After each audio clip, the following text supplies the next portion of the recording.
And ये मेरी लक्ष्मी है, क्योंकि वो हर साल गुड़ी पाड़वा के दिन, गुड़ी पाड़वा यानी चैत्र शुद्ध 1 हमारे यहाँ का नया साल होता है, तो गुड़ी पाड़वा के दिन मुझे फ़ोन करती थी कि ऋषिकेश, मी मुळे आजी बोलती है, मी तुला आशीर्वाद द्यायला फ़ोन केला. 14 साल उसने मुझे फ़ोन किया, मी फक्त तुला आशीर्वाद द्यायला फ़ोन केला, मी बरी आहे. और उस दिन के बाद जिन लोगों को पता था कि ये दादी पिछले कई महीनों से बेड रिडन है और ये अपने गांव में चल रही हैं, लोग कहते थे कि मोळे आजी विठ्ठल मंदिरात उड्या मारून भजन करतात, यानी कूदी लगाकर भजन करती. अभी कूदी तो नहीं लगाती होगी, लेकिन चलते चलते जाती थी, आती थी, लोग देखते थे. And then it started referring. उसके बाद जो इसके पेशेंट चालू हुए, इस पेशेंट की संख्या 2200 से ज़्यादा है आज. ये दूसरा पेशेंट है, वहाँ पर लिखा हुआ 72 ईयर्स. कल सुबह TKR के लिए एडमिट होना है ऑर्थोलॉजिकल हॉस्पिटल में. वो जो आपको केस बताई थी कैटरैक्ट की केस थी, 350-250 शुगर, उसका बेटा डॉक्टर, उसकी बहू डॉक्टर, कैटरैक्ट ऑपरेशन नहीं हो रहा है, 15 दिन में शुगर ठीक हुई, फिर उसका कैटरैक्ट, उसका ये पति. तो उस दिन आया, ऐसे ऐसे करते आया था. मैंने बोला क्या हुआ, तो बोले ऐसा है, कल ऑपरेशन करे जाओ. मैंने क्यों ऑपरेशन करते, हो जाएगा ठीक. तो बोले क्या बात करते, हो सकता है. मैंने बोला हाँ हो सकता है. फिर उसको दवा दी 14 दिन की, तो आया ही नहीं 14 दिन के बाद. मुझे लगा कि होगा इसका ऑपरेशन, तो वो 3 हफ्ते के बाद आया, चलते चलते एकदम ऐसे स्ट्रेट. बोला कैसे, एकदम ठीक. बोला क्यों नहीं आया फिर 14 दिन के बाद. अरे बोला क्या हुआ, इतना अच्छा लगा कि फिर उस दिन गाड़ी निकाली और बीबी को साथ में बिठाया और कोल्हापुर तक जाके आ गया ड्राइवर बन के, यानी क्लच, एक्सीलेटर, ब्रेक, ऐसा 450 किलोमीटर, पुणे टू कोल्हापुर महालक्ष्मी. वहाँ तक ये आदमी at the age of 72 with broken knees 450 kilometre का ड्राइविंग 24 आवर में करके वापस आ गया. And now walking on his own legs without any surgery. और ऐसे इतने लोग हैं कि जिनको मैंने 22 साल पहले ठीक किया है, 21 साल पहले, 20 साल पहले, वो आज भी ठीक है और आज भी वो नए लोगों को लेके आते रहते. सो ये कैसे होता है. आगे नेक्स्ट. हाँ, ये अभी जो बताया वो 72 ईयर्स, L1 S1 डिजेनरेट वगैरह वगैरह, उसका SLR 10 डिग्री भी नहीं था. नेक्स्ट. हाँ, अभी इसके बाद ये एक केस बताऊंगा और लेक्चर बंद करूंगा. आगे नेक्स्ट. थोड़ा आगे जाओ. Next next next next next next. बस. तो वो जो लेडी थी 72 साल की, उसका डायग्नोसिस क्या होता है, क्या होना है, L1 to S1 डिजेनरेटेड है, अस्थिक्षय डायग्नोसिस है.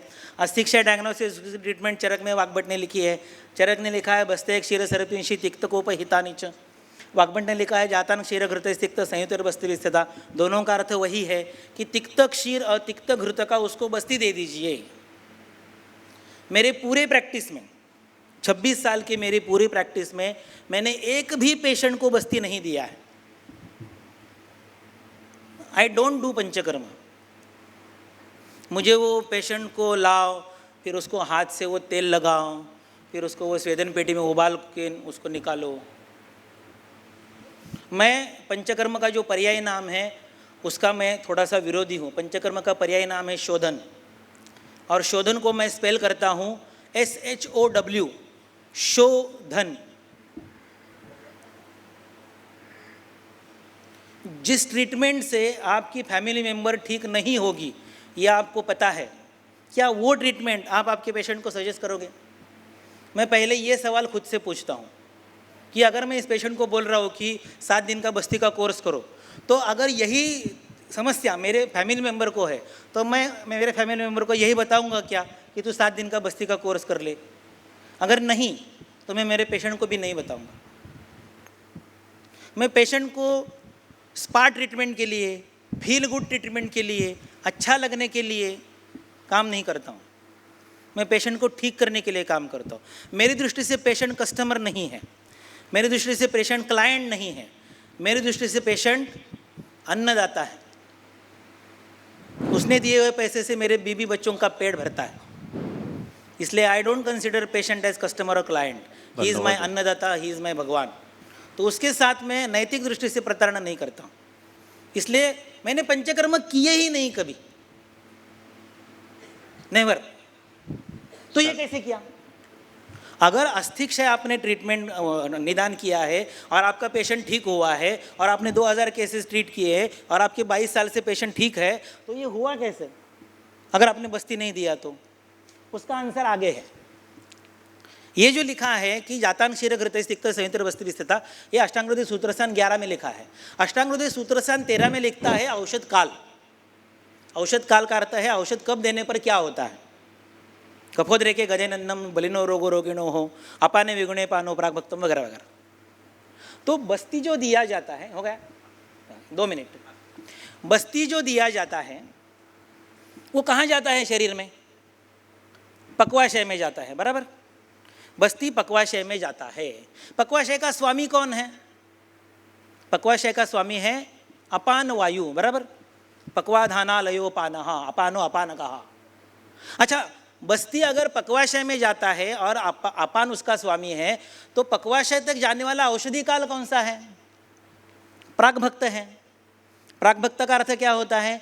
भोजन के पहले। यानी अगर मैंने ये तिक्त घृत और तिक्त क्षीर भोजन से पहले दिया तो वो कहाँ जाएगा? तो पक्वाशय में, जहाँ बस्ती जाता है वहाँ जाएगा। इसलिए मेरे सारे के सारे पेशेंट तिक्त घृत और तिक्त क्षीर पाक भोजन से पहले पीते हैं और भोजन शुरू करते हैं 3 बार, दिन में 3 बार, नाश्ते के पहले, लंच के पहले, डिनर के पहले। और बहुत सारे लोगों को जिनको सीवियर पेन होता है उनको प्रभंजनम जयति लशुनः, वाग्भट सूत्र, वाग्भट उत्तरतंत्र अध्याय 40 श्लोक नंबर 48 से 58। चरक ने क्या लिखा? वातक का अग्रय संग्रह क्या है? बस्तिर वातघ्नानम, रासना वात हराणाम, एरंडमूलम वृक्षवात हराणाम। ऐसे 3 लिखे। एक बोलो ना यार, या तो घोड़ा बोले या चतुर बोलो। 3 बताए। वाग्भट ने बोला ना रासना, ना बस्ती, ना एरंडमूल। वाग्भट ने लिखा प्रभंजनम जयति लशुनः। प्रभंजन, भंजन का मतलब क्या है? तोड़ना। प्र का मतलब बहुत ज़्यादा तोड़ना। तो L1 to S1 severity generation, ये क्या है? प्रभंजन है। किसने किया? प्रभंजन नाम के वायु ने किया। तो जो सब कुछ तोड़ने की क्षमता रखता है, ऐसे वायु को कौन जीतता है? लशुनः। और लशुन ऐसा खाएंगे तो प्रक्षोभ होता है, इसलिए लशुन क्षीर पाक, और क्षीर तो देना है। इसलिए लशुन क्षीर पाक के साथ, तिक्त क्षीर पाक के साथ, तिक्त घृत के साथ यष्टि लाक्षा, क्योंकि ये भग्न है।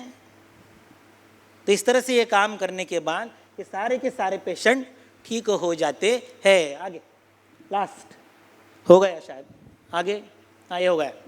अच्छा, मेरा लेक्चर पूरा हो गया है। एक अगर आप मुझे अनुमति दे तो एक कैंसर की केस बता के बंद करना चाहूँगा, if you allow for 5 minutes. Yes, sir. Actually, the organizers are saying that time is there is time constraint. So thank you, sir, for your very impressive, resourceful and brainstorming speech. So I am sorry that I was to interrupt on your lecture, but it is the time which is not allowing. So whatever may be now, my colleague, respected co-chairperson sir will hand over the certificate to Dr. Hrishikesh sir. Sir, please accept and let us have a photograph, please.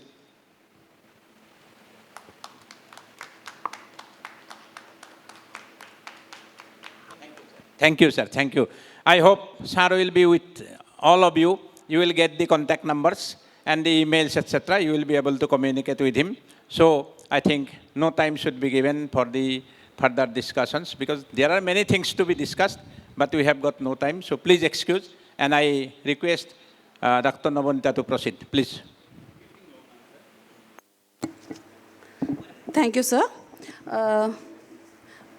Thank you, Hrishikesh sir, for your valuable, for sharing your valuable opinions regarding the lifestyle disorders, which is a burning problem in today's world.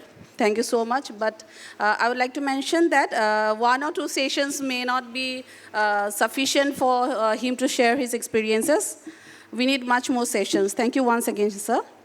The next session we have guest lecture from Dr. Utpal Bora, Professor Utpal Bora. Sir is one of India's pioneering researchers in tissue engineering. He has held various administrative positions.